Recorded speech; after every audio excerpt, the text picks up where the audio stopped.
Hey everybody, welcome to Mountain Deer. This is a question that we've had pop up a few times. We're going to talk about the wingman method today.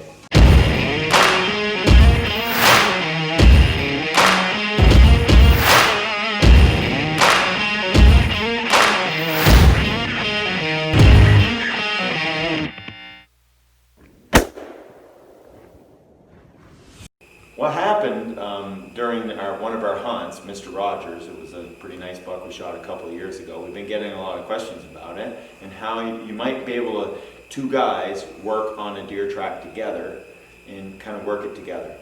What happened was we were following the buck. Jimmy and I were right together. We were trying to film, getting it dead on film, and we were hunting right together the entire time. And we'd already hunted the buck for an entire day and a half. We stirred him up pretty good. He'd been jumped a whole bunch of times. He'd gone across the road. We went back to camp because we were soaking wet. We changed our clothes. We came back to where he crossed the road and we started back in again in the afternoon. This is something that you may be able to do with a hunting partner of yours if you know each other a little bit and you're both willing to be careful about it, but work with each other. And if it doesn't really matter who's going to get the deer, this might be a method that'll work pretty good for you. We get in on the track and Jimmy starts in first. Jimmy starts following the buck and the buck's running pretty good. He's actually running across the road and doing a lot of jumping. The deer ends up going about 3/4 of a mile into the woods, so that's about how much ground that we cover in that hour and a half or 2 hours it takes us to finish up there. The buck runs across, going through some woods, and then starts into a pole, older cut that has grown up, and now it's all poles. The trees are probably 15 feet high or so, and the buck is running and jumping, and then he slows down a little bit, and he starts into all these poles and slashy stuff. Jimmy starts following the track, and I get off up here, probably a couple hundred yards up the road from where the deer jumped into the woods. I start in and I'm just going, looking for deer, looking for track, but moving right along fairly fast. Jimmy's walking along the track, but he's taking his time. He's hunting a little slower, and by me going a little faster and him a little slower, I tend to hang to one side of him and also to just go a little bit as fast as I can using the terrain and reading what's coming up. There was a bit of a hump in the beginning and both of us went up over the hump, but I cleared the top of the hump a little bit quicker. And when I got up here, I saw this big slashy cut coming up in the distance. Jimmy starts down in through the woods and just gets into the cut. I go into it and I jump right into the poles in the thicker part, right first thing. I cut through them fairly quick and quiet and I come to a skid trail. I start down the skid trail a little bit and I haven't cut the buck track yet, so I'm looking for the buck's track. I'm looking for sight of Jimmy possibly, and I'm just slowly working my way kind of parallel to our original first direction. Now the buck is running with a light wind. He's going the same way. A lot of deer, especially in big woods, and deer that have been tracked a lot, they'll often run with the wind at their back, and then they can tell if you're still coming. If you stop or you linger a long time and they stop, your breeze will blow down their track. They'll smell it and be able to know that you're still coming, and away they'll go again. It's like a little pre-warning for them. Jimmy's coming along, and Jimmy just starts down into the poles, and the buck slows right down. A lot of times when you're chasing a deer, as soon as there's a terrain feature change of wherever he's moving to, he'll often change speeds. And the deer is running and going through the bigger woods, and he gets into this pole stuff and he slows right down. He feels more secure. It's almost like a cornfield.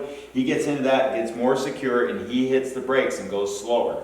Jimmy automatically slows down too as he follows him in, and I'm coming along off to the left-hand side right here.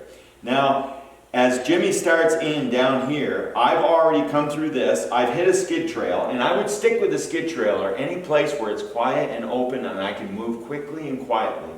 I start onto it, but it's going the wrong direction. It seems to be veering away from the buck's original direction. So I leave it and I cut through the poles and I come to another one. When I get into that one, it has a fork on it, and the fork leads me more in the direction I want to go. This black doesn't want to seem to right. The skid trail leads me more in the direction, more parallel to where I'm going. But what I do when I'm going along, this total distance here is probably half a mile. I've gone quite a distance.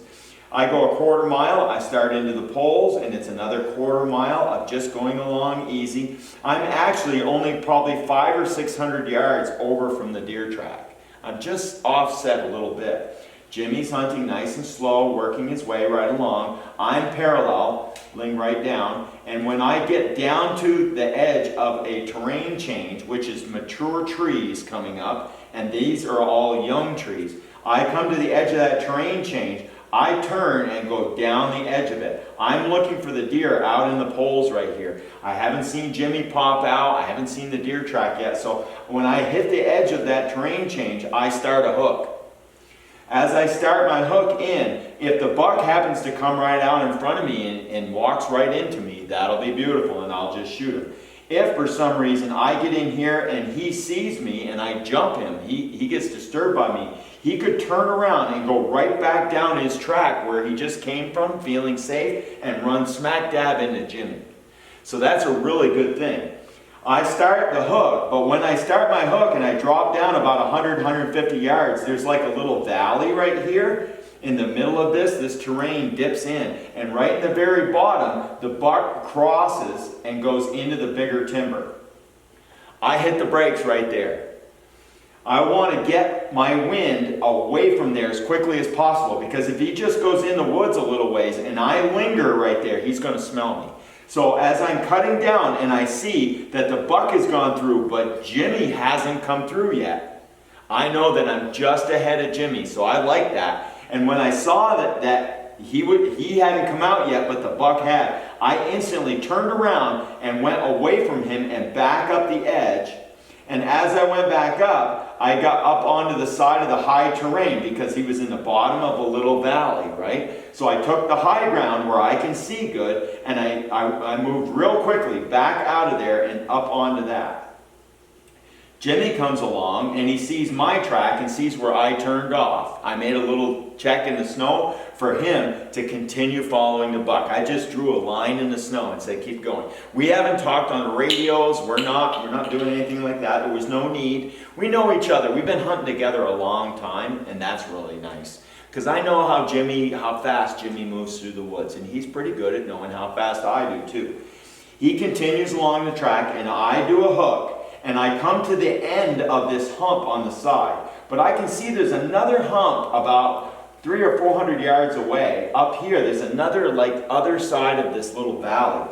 So I said, okay, time for another hook. And I moved fairly quickly. It only took me probably 5 or 10 minutes to move pretty quick up along the side right here. And I get up to the end of it where I can see pretty good. And I look down in and I don't see any. In the distance, I don't see any deer tracks at all. So I cut downhill, and as I cut downhill and I get to the bottom of it, I haven't had any tracks come through at all. So that means the buck either went up onto the other side or he's in the process of coming right at me. I'm feeling really good right now because I can see up onto this hump just a little bit. I can't see to the top, but I can see some of it. I can see down the valley in front of me about 75 yards or so. And I've just come through some really thick green and really dense area right here, and there hasn't been any deer traffic there at all. That's really nice. I get into the bottom of this valley, and now I just go by my guts. And I said, well, if you ask me, he went up onto this side or this side and laid down, and Jimmy is about to probably disturb him, or either by sight or by smell.